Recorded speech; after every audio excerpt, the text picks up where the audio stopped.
Substitution effect. Substitution effect जो है वो भी मैं आपको समझा देता हूँ। सब्स्टिट्यूशन इफेक्ट में ये होता है कि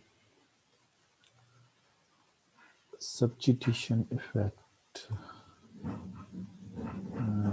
इसको हम SE कहते हैं। तो सब्स्टिट्यूशन इफेक्ट जो है, सब्स्टिट्यूशन इफेक्ट जो है that shows the change in quantity of X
तो ये है जी इसकी डेफिनेशन, जिसके अंदर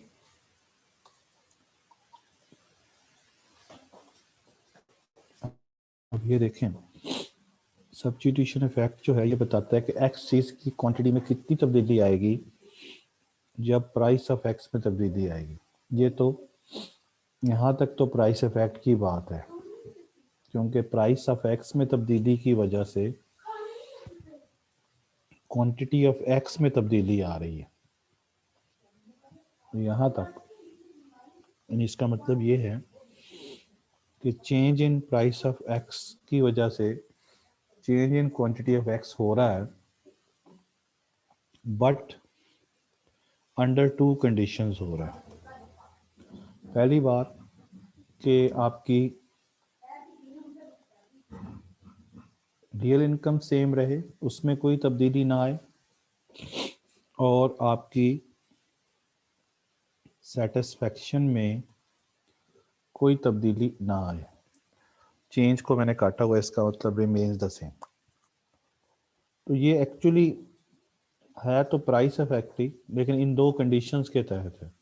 अगर यही प्राइस इफेक्ट इन दो कंडीशंस के तहत हो जाए तो इस प्राइस इफेक्ट को हम सब्स्टिट्यूशन इफेक्ट कहते हैं। ठीक है, यही बात यहाँ पे लिखी हुई है कि रियल इनकम या परचेजिंग पावर और satisfaction level remains the same. Remains the same means कि चेंज ना आए। तो इसका मतलब प्राइस ऑफ एक्स में तब्दीली, यानी किसी एक चीज़ में तब्दीली, कोई दूसरी चीज़, उसी चीज़ की क्वांटिटी में तब्दीली आएगी, लेकिन ना तो रियल इनकम चेंज करनी है और ना ही सेटिस्फैक्शन लेवल चेंज करना है। तो इसको हम क्या कहते हैं, इसको हम सब्स्टिट्यूशन इफेक्ट कहते हैं। इसका डायग्राम मैं ऐसे बना देता हूँ।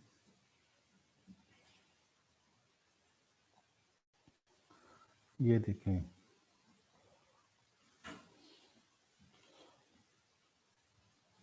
ये है।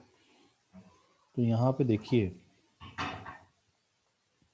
ये आपके पास ओरिजिनल बजट लाइन है जिसको हमने ए का नाम दिया। अब क्या होता है, अब ये होता है कि प्राइस ऑफ एक्स में कमी आती है, जिसकी वजह से बजट लाइन क्या करती है, रोटेट करती है। रोटेट करके ए से वो क्या हो जाती है, AB हो जाती है, यानी रोटेट राइट वर्ड। तो ये आप रोटेट कर दीजिए। ये हमने बजट लाइन रोटेट कर दी। और अब ये जो ए से ए बी पर गए हैं, ये बता रहा है कि आपकी जो परचेजिंग पावर है, purchasing power in terms of x बढ़ गई है। तो प्राइस इफेक्ट जब भी होगा, जब ये प्राइस में तब्दीली आई है ना, तो प्राइस इफेक्ट तो हुआ। जब भी प्राइस इफेक्ट होगा तो रियल इनकम में तब्दीली आएगी, और ये यहाँ पे नज़र आ रही है कि प्राइस में तब्दीली की वजह से रियल इनकम जो है वो तब्दील हो गई है, यानी रियल इनकम आपकी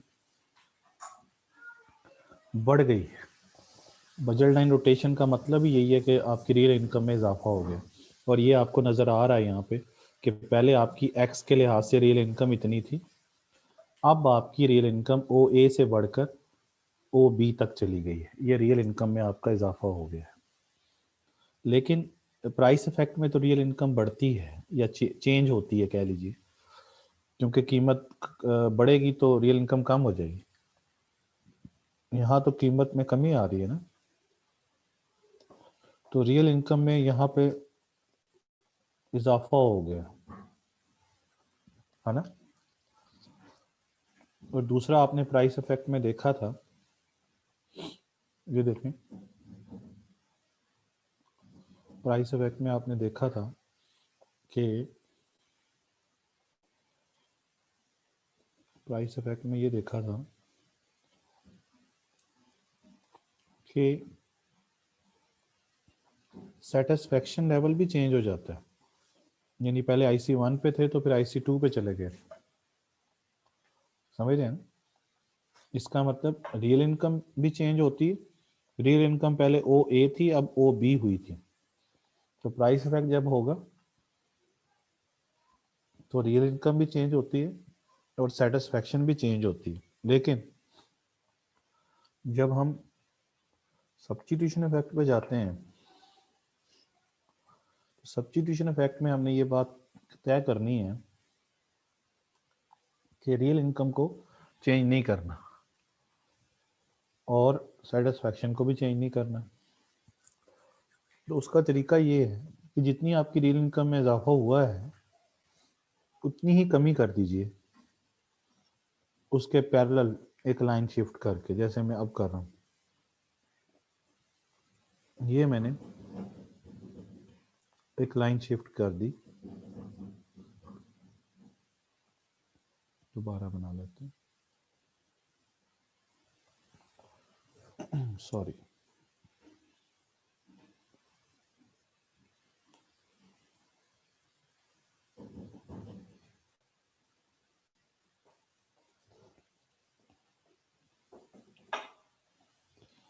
अच्छा, ये मैं बता रहा था कि रियल जितनी रियल इनकम में इजाफा हुआ उतनी कमी कर दें। तो ये इसके पैरेलल, यानी पर्पल लाइन के पैरेलल आपने ये लाइन शिफ्ट कर दी।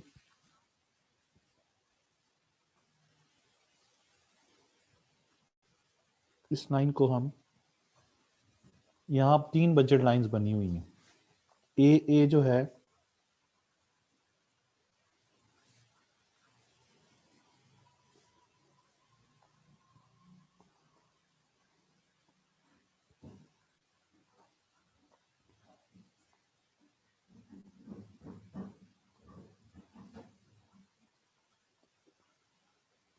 ए जो है ओरिजिनल बजट लाइन है, बी जो है वो रोटेटेड बजट लाइन है, ए बी जो है बजट रोटेटेड बजट लाइन है, और सी जो है वो कंपनसेटेड बजट लाइन है। ठीक है जी।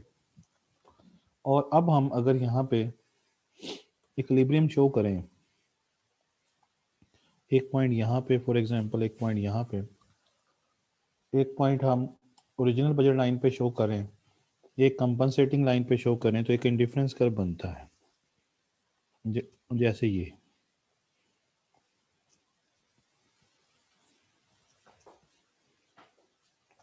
ठीक है,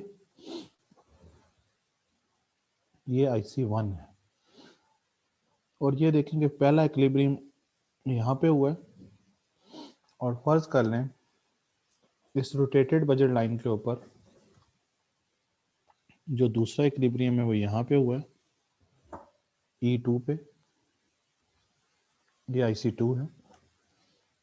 और अगर हम E1 पे पॉइंट ले लें एक, और एक E2 पे ले लें, तो ये x1 है, ये x3 है। तो x1 से x3 तक देखें, E1 से E2 पॉइंट जो आता है वो एक E1 आ रहा है ओरिजिनल बजट लाइन पे, और E2 जो आ रहा है वो रोटेटेड पे आ रहा है। तो ये प्राइस इफेक्ट है, ठीक है ना जी, ये प्राइस इफेक्ट है, ये प्राइस इफेक्ट है। और अगर आप E1 से E3 पर चले जाएं तो ये आपके पास x3 आ जाएगा। तो x1 से x3 तक जो है ये सब्स्टिट्यूशन इफेक्ट है। क्यों? क्योंकि इसके अंदर आप देखें कि सेटिस्फेक्शन लेवल चेंज नहीं हो रहा, क्योंकि एक ही डिफरेंस कर्व पे जब हम होते हैं तो सेटिस्फेक्शन लेवल चेंज नहीं होता। तो E1 और E3 जो है वो IC1 पर ही आ रहे हैं, एक ही डिफरेंस कर्व पे आ रहे हैं, तो ये कंडीशन तो पूरी हो गई। दूसरा, जितनी आपकी परचेजिंग पावर कम हुई थी आपने उतनी परचेजिंग पावर कम कर दी, सॉरी जितनी परचेजिंग पावर बढ़ी थी आपने उतनी कम कर दी, क्योंकि ए बी जो है उसके पैरेलल आपने सी सी कंपनसेटिंग लाइन ड्रॉ की है, जो ये बताती है कि आपकी जो रियल इनकम है वो सेम हो गई। तो इसका मतलब E1 पर और E3 पर, यानी इक्विलिब्रियम पॉइंट E1 पर और E3 पर आपकी रियल इनकम भी क्या है, सेम है। और अब आप देखें कि अब जो x1 से x3 तक आपने तब्दीली लेके आए हैं, ये सब्स्टिट्यूशन इफेक्ट है। और अगर हम E3 से E2 पर बात करें तो E3 पॉइंट आ रहा है CC पर और E2 पॉइंट आ रहा है AB पर, और ये दोनों लाइंस एक्चुअली अगर गौर करें तो दोनों शिफ्टेड लाइंस हैं। इसका मतलब जब जब बजट लाइन शिफ्ट होती हैं तो वो इनकम इफेक्ट होता है। तो इसलिए यहाँ से यहाँ तक जो है ये क्या है, ये क्या है, ये इनकम इफेक्ट को शो कर रहा है। इसका मतलब ये हुआ कि जो प्राइस इफेक्ट है वो है x1 से लेके x3 तक,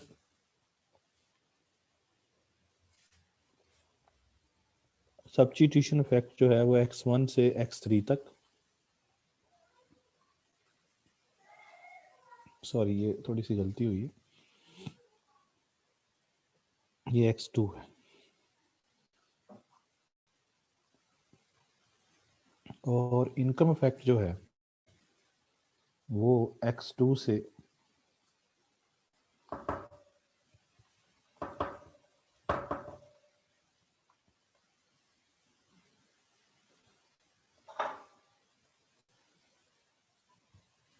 ये है तीनों इफेक्ट की स्टोरी। ठीक हो गया जी,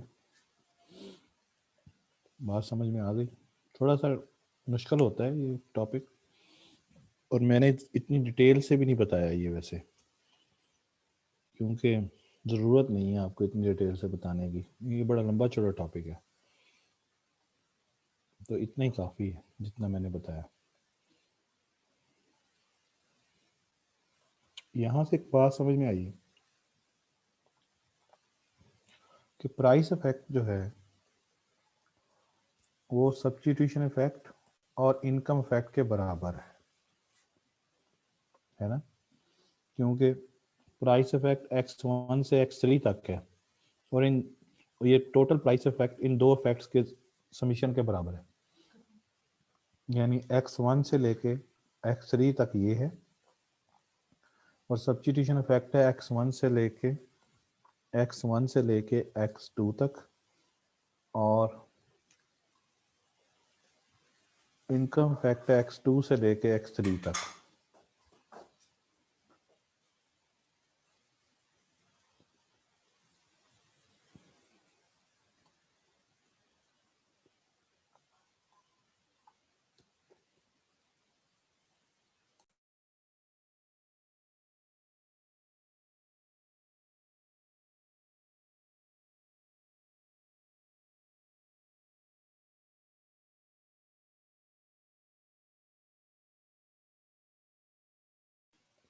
तो इससे ये समझ आ गई कि प्राइस इफेक्ट जो है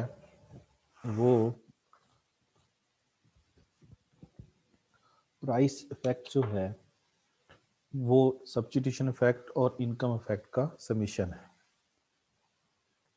ठीक है जी, तो यहाँ तक ये चीज़ें क्लियर हो गई। अच्छा, अब हम आखिरी क्वेश्चन इस चैप्टर का पढ़ लेते हैं और वो